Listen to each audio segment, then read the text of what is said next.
I owe this in part that even though it happened several months ago, I've recently discovered that YouTube has added all 9 seasons of the Drew Carey Show for me to be able to stream.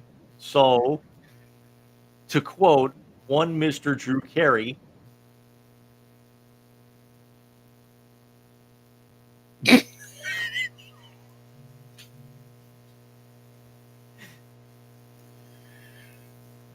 I can't even with you. I Just fucking can't. So, James, your first name in tonight's Wisey Translator actually changed a few minutes ago, and it is Cincinnati Bengals owner Mike Brown.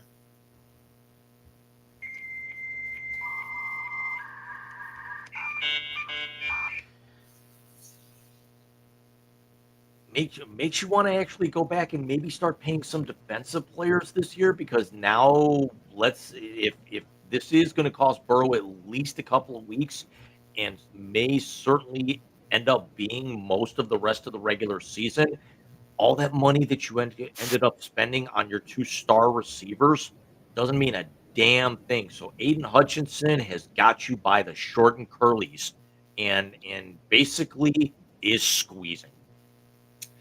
Yeah, it's getting ugly in Cincinnati. For me, bud. Michael, I'm actually going to go along the same lines here, and I'd like to get your thoughts on this individual. All bias aside, um, your first name, he looked impressive in week 1, having a little bit of a rough go here in week 2. JJ McCarthy.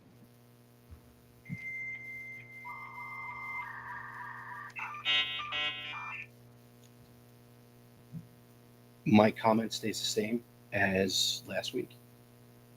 Show me what you do when you have to win a game with your arm against a good team.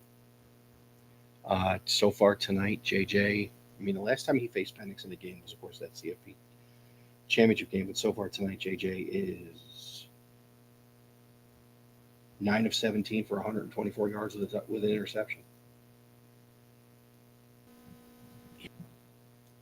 So your second and final name tonight, James. Well, we're gonna see. I didn't change tag the whole thing because Mike Brown's a fucking moron. But I am going to give you another one, and that is your second name is Cleveland Browns general manager, Andrew Berry.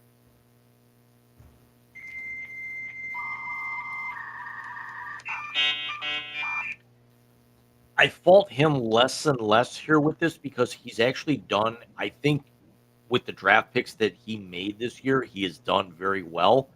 Um,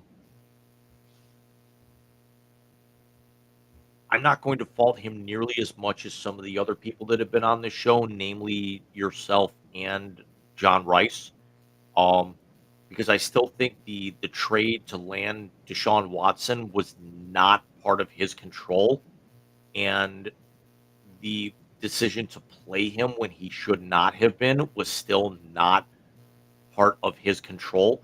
So I am not going to fault him nearly as much. That being said, if he doesn't start to assert a little bit of influence about Stefanski, if Flacco continues to play this way, and essentially again, even though Baltimore was a much more superior team, that a 40-year-old Joe Flacco is making those types of mistakes, that his only 2 turnovers resulted directly in 14 points and made that a 24-point loss instead of just a 10-point loss, which would have been a hell of a lot more respectable.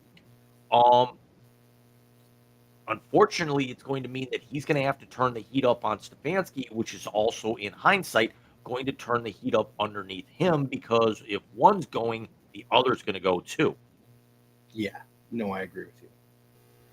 Mike, your final name in the Wisey Translator tonight, we did not bring him up in the first half of the show, but we did bring up one of the reasons why they were so dominant yesterday. We saw LSU come away with a big win, and a big part of that was the rah-rah turnover machine. That would be Florida quarterback who threw 5 picks, DJ Lagway.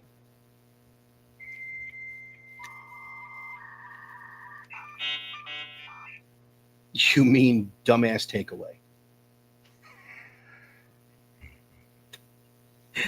Michael, you have not played it tonight, so you get it.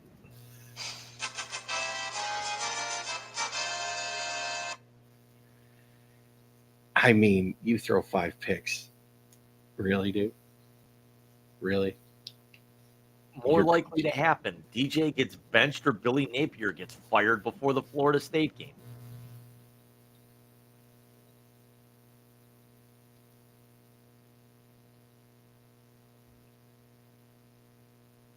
You could have just said yes. I'm here so I won't get fined.